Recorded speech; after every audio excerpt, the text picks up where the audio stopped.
Hi everyone, నమస్తే. Welcome to my channel. ఈరోజు మనం డిస్ట్రిబ్యూషన్ ఫ్యాక్టర్ గురించి తెలుసుకుందాం. దీన్ని కేడి అని చూసిస్తామన్నమాట. డిస్ట్రిబ్యూషన్ ఫ్యాక్టర్ దీన్ని ఏమంటారంటే బ్రెడ్త్ ఫ్యాక్టర్, ఇంకా వైండింగ్ ఫ్యాక్టర్ అని కూడా అంటారు. ఈ బ్రెడ్త్ ఫ్యాక్టర్ని కేబి అని రాస్తామన్నమాట.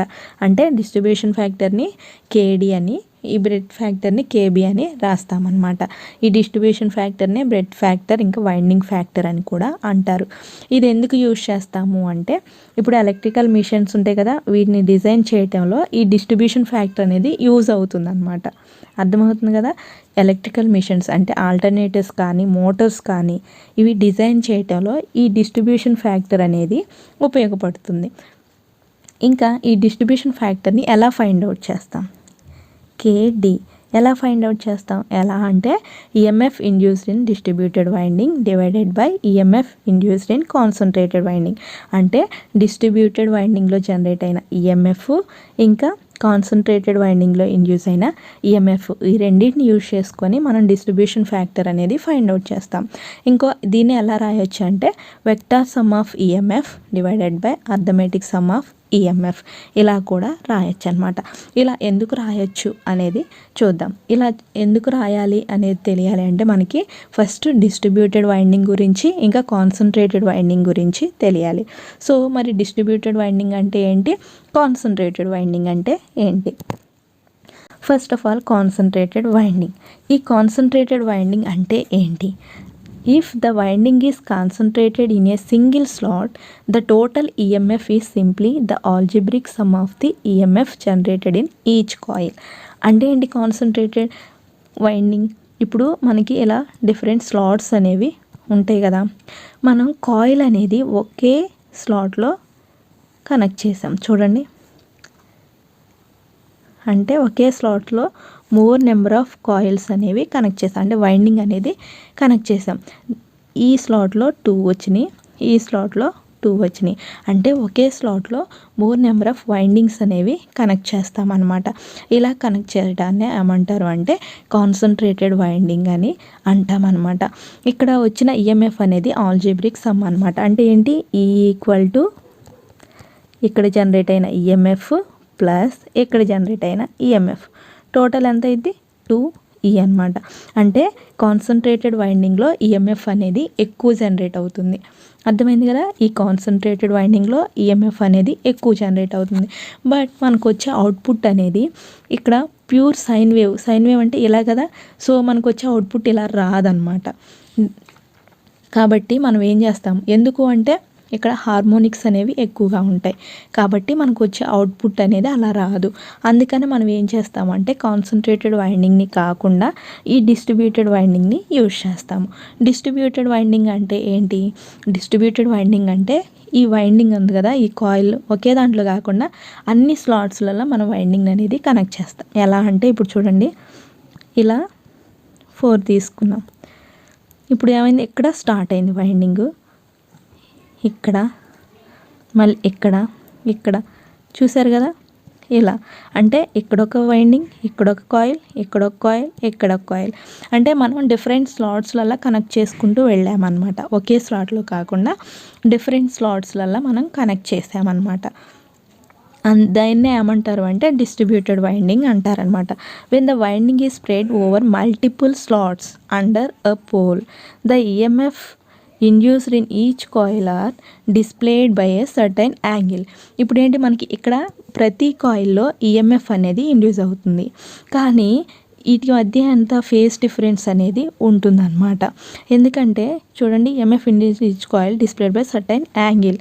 సో ఈ స్లాట్స్ మధ్య కొంత ఫేజ్ డిఫరెన్స్ అనేది ఉంటుందన్నమాట. The total EMF becomes the vector sum of the EMF generated in each coil which results in reducing net amount. ఇప్పుడు మనకి ఇక్కడ జనరేట్ అయిన ఈఎంఎఫ్ ఉంటుంది కదా, సో దీనికి కొంత ఫేజ్ యాంగిల్ అనేది ఉంటుందన్నమాట. దీనివల్ల ఏమవుతుంది, కాన్సన్ట్రేటెడ్ వైండింగ్లో మనకు జనరేట్ అయిన ఈఎంఎఫ్ అనేది డబుల్ ఉంటుందన్నమాట. కానీ ఈ డిస్ట్రిబ్యూటెడ్ వైండింగ్కి వచ్చేసరికి మనకి ఈఎంఎఫ్ అనేది రెడ్యూస్ అవుతుందన్నమాట. ఈఎంఎఫ్ అనేది రెడ్యూస్ అవుతుంది, టోటల్ ఈఎంఎఫ్. ఎందుకంటే ఇక్కడ ఫేజ్ డిఫరెన్స్ అనేది ఉంటుంది కాబట్టి ఈఎంఎఫ్ అనేది రెడ్యూస్ అవుతుంది. ఈ ఫేజ్ డిఫరెన్స్ ఉండటం వల్ల ఈఎంఎఫ్ అనేది రెడ్యూస్ అవుతుంది అనమాట. కాబట్టి ఇక్కడ జనరేట్ అయ్యే ఈఎంఎఫ్ అనేది వెక్టర్ సమ్ అనమాట. అందుకే మనం ఫార్ములాలో ఏం రాస్తాం, vector sum of EMF by arithmetic sum of EMF అని రాస్తామన్నమాట. అర్థమైంది కదా. ఇప్పుడు వెక్టర్ సమ్ ఇంకా అర్థమెటిక్ సమ్ అనేది ఎందుకు రాసామో అంటే కాన్సన్ట్రేటెడ్ వైండింగ్లో జనరేట్ అయిన ఈఎంఎఫ్ అనేది మనకి అర్థమెటిక్ సమ్ అనమాట. అదేవిధంగా డిస్ట్రిబ్యూటెడ్ వైండింగ్లో జనరేట్ అయ్యే ఈఎంఎఫ్ అనేది వెక్టర్ సమ్ అనమాట. ఎందుకు అంటే ఫేజ్ డిఫరెన్స్ ఉంటుంది కాబట్టి. అర్థమైంది కదా. సో ఇప్పుడు మనం డిస్ట్రిబ్యూషన్ ఫ్యాక్టర్ని ఫైండ్ అవుట్ చేస్తాం. Vector sum of EMF divided by arithmetic sum of EMF. ఇప్పుడు మనం ఈ రెండింటిని ఫైండ్ అవుట్ చేస్తే మనకి డిస్ట్రిబ్యూషన్ ఫ్యాక్టర్ అనేది వస్తుంది అనమాట. సో ఈ డయాగ్రామ్ని యూజ్ చేసుకొని మనం డిస్ట్రిబ్యూషన్ ఫ్యాక్టర్ అనేది ఫైండ్ అవుట్ చేస్తామన్నమాట. సో ఇప్పుడు మనకు ఫైండ్ అవుట్ చేయాలంటే first vector sum of EMF అంటే vector sum of resultant EMF కావాలి, అర్థమెటిక్ సమ్ ఆఫ్ ఈఎంఎఫ్ అనేది కావాలి అనమాట. సో ఈ డయాగ్రామ్లో ఈ టోటల్ యాంగిల్ వచ్చేసి ఎం బీటా. అంటే ఏంటి, ఎం బీటా అంటే ఏంటి, ఎం అంటే number of slots per pole per phase అనమాట. అంటే మనం 3 ఫేజ్ తీసుకున్నాం కదా, కాబట్టి పర్ ఫేజ్ అనేది మనం చూస్తామన్నమాట. Number of slots per pole per phase. ఇంకోటి బీటా అంటే ఏంటి, స్లాట్ యాంగిల్ అనమాట. ఈ స్లాట్ యాంగిల్ అనేది యాంగులర్ డిస్ప్లేస్మెంట్ బిట్వీన్ 2 స్లాట్స్ అనమాట. ఈ చూడండి, ఇదొక స్లాట్ కదా, ఈ రెండింటికి మధ్య ఉన్న యాంగిల్ ఏమంటారు, ఈ యాంగిల్ని బీటా అంటారనమాట, స్లాట్ యాంగిల్. అయితే ఇప్పుడు బీటా ఈక్వల్ టు ఎలక్ట్రికల్కి ఎంత 180 degrees divided by N. N అంటే ఏంటి, ఇక్కడ number of slots per pole అనమాట. అర్థమైంది కదా. ఇప్పుడు మనకి ఎం అంటే ఏంటి, number of slots per pole per phase. Beta అంటే స్లాట్ యాంగిల్ అనమాట. అంటే ఈ రెండింటికి మధ్య ఉన్న యాంగిల్ని బీటా అంటాము. ఈ ఎన్ అంటే ఏంటి, number of slots per pole అనమాట. సో ఇప్పుడు మనం వెక్టర్ సమ్ కనుక్కోవాలి. వెక్టర్ సమ్ కనుక్కోవాలి అంటే ఇప్పుడు మనం ఏం కనుక్కోవాలి, వెక్టర్ సమ్ అనేది కనుక్కోవాలి. వెక్టర్ సమ్ కనుక్కోవాలంటే ఇప్పుడు ఈ టోటల్ అనేది మనం ఫైండ్ అవుట్ చేయాలన్నమాట. ఈ టోటల్ ఈఆర్ ఈక్వల్ టు ఎంత, ఏ, ఇక్కడ మనం మిడిల్లో ఎఫ్ అనేది తీసుకుందాం. So AF plus FP. అర్థమైంది కదా. ఇక్కడ నుంచి ఇక్కడికి పి, ఎఫ్పి కాబట్టి రాసుకున్నాం. చూడండి, ఇక్కడ నుంచి ఇక్కడికి ఎంత డిస్టెన్స్ ఉందో ఇక్కడ నుంచి ఇక్కడికి కూడా అంతే డిస్టెన్స్ ఉంది. కాబట్టి మనం ఏం రాసుకోవచ్చు, ఇక్కడ 2AF అని రాసుకోవచ్చు కదా, సేమ్ డిస్టెన్స్ ఉంది కదా, కాబట్టి 2AF అని రాశానన్నమాట. ఇప్పుడు మనకి ఈఆర్ అనేది కావాలి. ఈఆర్ కావాలంటే మనకి ఏఎఫ్ కావాలి. కాబట్టి ఏఎఫ్ ఈక్వల్ టు ఎంత అంటే ఈ ట్రయాంగిల్ అనమాట. ఈ ట్రయాంగిల్ అనేది మనం ఫైండ్ అవుట్ చేయాలి. సో ఇక్కడ నుంచి ఇక్కడికి డిస్టెన్స్ అంతా ఆర్ అనేది ఉంటుందన్నమాట. ఇక్కడ నుంచి ఇక్కడికి యాంగిల్ ఎంత ఉంటుంది, ఇప్పుడు చూడండి, టోటల్ యాంగిల్ వచ్చేసరికి ఎం బీటా అనుకున్నా. మరి ఆఫ్ అయితే ఏమైంది, ఎం బీటా బై 2 అయిద్ది అనమాట. అర్థమైంది కదా. ఆఫ్ అయితే ఎం బీటా బై 2. అప్పుడు ఏమవుతుంది, సో ఈ ట్రయాంగిల్ని ఫైండ్ అవుట్ చేస్తే మనకి ఆన్సర్ ఏమొస్తుంది, R sine M beta by 2. Sine అనేది యాంగిల్ కదా, సైన్ ఎం బీటా ఆఫ్ తీసుకున్నాం కాబట్టి angle M beta by 2. R అనేది డిస్టెన్స్ అనమాట. ఇది ఏఎఫ్. దీన్ని సబ్స్టిట్యూట్ చేసామనుకోండి, అప్పుడు ER equal to 2R sine M beta by 2 వస్తుందన్నమాట. ఇదే కదా మనకి వెక్టర్ సమ్ అనేది వచ్చిందనమాట. సో వెక్టర్ సమ్ వచ్చేసి ఈఆర్ ఈక్వల్ టు ఎంత వచ్చింది 2R sine M beta by 2. ఇదో వచ్చింది వెక్టర్ సమ్. ఇప్పుడు మనకి అర్థమెటిక్ సమ్ రావాలంటే ఫస్ట్ ఒక స్లాట్ ఈఎంఎఫ్ అనేది కనుక్కోవాలి. మనం ఇక్కడ అర్థమెటిక్ సమ్ అనేది ఫైండ్ అవుట్ చేయాలి అనమాట. అర్థమెటిక్ సమ్ అనమాట ఫైండ్ అవుట్ చేయాలి అంటే ఇప్పుడు మనకి ES arithmetic sum ES equal to ఇక్కడ నుంచి ఇక్కడ డిస్టెన్స్ ఈఎస్ అనమాట. ఇక్కడ నుంచి ఇక్కడికి, ఇక్కడ నుంచి ఇక్కడికి, ఇక్కడ నుంచి ఇక్కడికి, ఇది మొత్తం ఈఎస్ అనమాట. ఇది ఎస్, ఇది ఎస్, ఈ రెండింటి మధ్య ఉన్న యాంగిల్ బీటా అనమాట. చూసాం కదా. So ES equal to first మనం ఒక స్లాట్ది ఫైండ్ అవుట్ చేస్తాం. So AB ES equal to AB అనమాట. ఏబీని ఎట్లా రాయొచ్చు? ఏబీని ఈ మధ్యలో మనం ఆఫ్ చేసాం. సో ఏఎఫ్ ప్లస్ ఎఫ్బి కదా. సో ఏఎఫ్ ప్లస్ ఎఫ్బి కదా. ఏఎఫ్ ప్లస్ ఎఫ్బి అంటే ఇప్పుడు మనకి ఏబి ఈక్వల్ టు ఎంత అయింది? ఇక్కడ ఏబి అనమాట. ఏబి ఈక్వల్ టు ఎంత? 2ఏఎఫ్ అంటే ఎక్కడి నుంచి ఇక్కడికి ఎంత డిస్టెన్స్ ఉందో ఎక్కడి నుంచి ఇక్కడికి కూడా అంతే డిస్టెన్స్ ఉంది కదా. కాబట్టి ఏబి ఈక్వల్ టు 2AP అనమాట. అప్పుడు మనకి ఏఎఫ్ ఫైండ్ అవుట్ చేస్తే మనకి ఏబి వస్తుంది. ఏబి వస్తే ఈఎస్ వస్తుంది కదా.